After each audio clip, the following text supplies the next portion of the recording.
Imagine a time long before the Great Pyramids pierced the Egyptian sky. Picture a world without cities, without writing, without the wheel.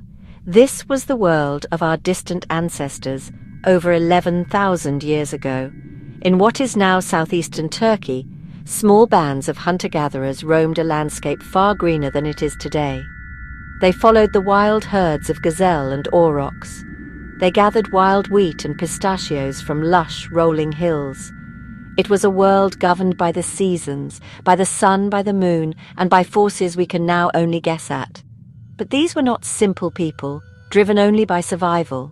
They carried within them a spark of something extraordinary, a need to create, to worship, and to build something that would outlast them all. On a rounded hilltop with a commanding view of the plains below, they began a project of unimaginable scale. This place, which we now call Göbekli Tepe, or Potbelly Hill, would become a silent testament to their ingenuity and their spirit. What makes Göbekli Tepe so utterly astonishing is its age. It is a staggering 6,000 years older than Stonehenge and 7,000 years older than the Great Pyramid of Giza. This timeline simply shatters our long-held beliefs about the past. We once thought complex societies and monumental architecture only arose after humans settled and invented agriculture. We believed first the farm, then the village, and much later, the temple. Göbekli Tepe flips that story on its head. It suggests that building a sacred place may have encouraged people to settle. The temple may have come before the town. The site has numerous circular enclosures. Each is a ring of towering stone pillars. These are not rough, unworked stones. They are monolithic, T-shaped marvels.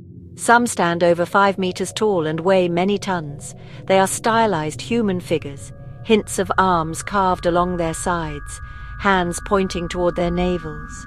Silent stone giants in eternal congregation. Their featureless heads gaze into eternity. How did they do it? This is the question that echoes through the stone circles of Göbekli Tepe. How could people who had not yet invented pottery or metal tools, quarry transport, erect these colossal pillars? The answer lies in human ingenuity, immense manpower, a profound understanding of their materials.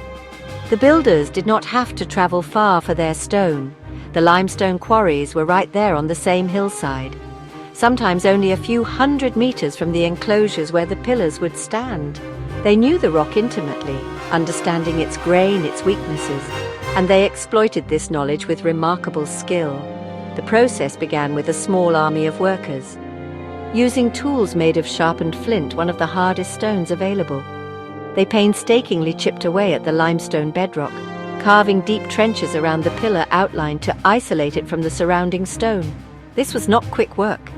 It took weeks, perhaps months of relentless, coordinated effort. Why go to all this trouble? The sheer effort invested in Göbekli Tepe tells us that this place was of supreme importance. It was not built for a practical purpose like shelter defense. The evidence points overwhelmingly to a religious or spiritual motivation. This was a sacred space, a cathedral on a hill for people who lived a nomadic life. It may have been a place where different clans, tribes, who spent much of the year apart, could come together for important ceremonies. Here they could reinforce social bonds, arrange marriages, share knowledge, reaffirm their shared identity and place in the cosmos. It was a social and spiritual anchor in a changing world. The carvings of powerful animals likely played a central role in their beliefs. These were not just pictures, they were symbols of potent spiritual forces. For a hunter, a boar was not just an animal, it was a powerful entity. Perhaps the rituals performed here were meant to appease these animal spirits, to ensure a successful hunt, or to protect the community from harm. Some theories suggest the stylized T-pillars represent revered ancestors or even the earliest gods, gathered in a stone council to watch over the rituals of the living. Perhaps the greatest mystery of Göbekli Tepe is not how it was built, but why it was buried. After more than 1,000 years of continuous use, a strange thing happened. Around 8,000 BC, the people who used the site began to deliberately and carefully bury it. This was not a sudden act of destruction or the result of a natural disaster. It was a slow, intentional process that took centuries. They filled the magnificent stone circles with debris, including vast quantities of broken stone, animal bones, flint tools. They covered their sacred creations with tons and tons of earth, creating the artificial hill that preserved it perfectly for the next 10,000 years. Why would a society entomb its most sacred place? One theory suggests that the beliefs and rituals associated with Göbekli Tepe had simply run their course.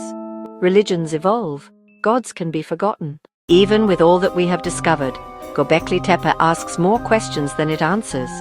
Every stone uncovered reveals a new layer of complexity, a fresh riddle to be solved.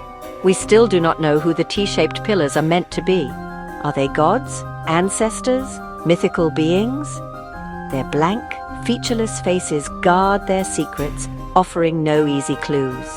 The social structure of the builders is another puzzle. How did hunter-gatherers in small, egalitarian bands organize a massive long-term construction? Did they have powerful leaders, a priestly class, chieftains? The site shows no evidence of a ruling elite. There are no palaces, no fancy graves, no signs of social hierarchy.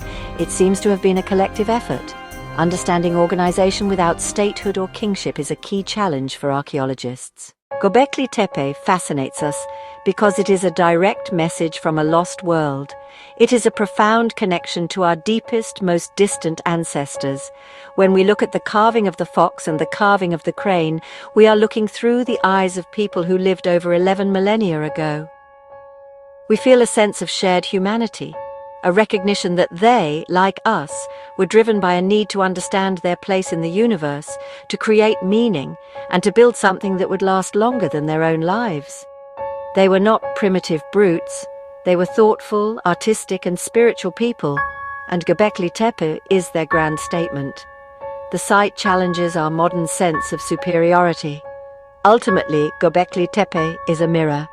In its silent ancient stones, we see reflections of ourselves, captivated by the story of the people who gathered at the dawn of time to build a home for their souls.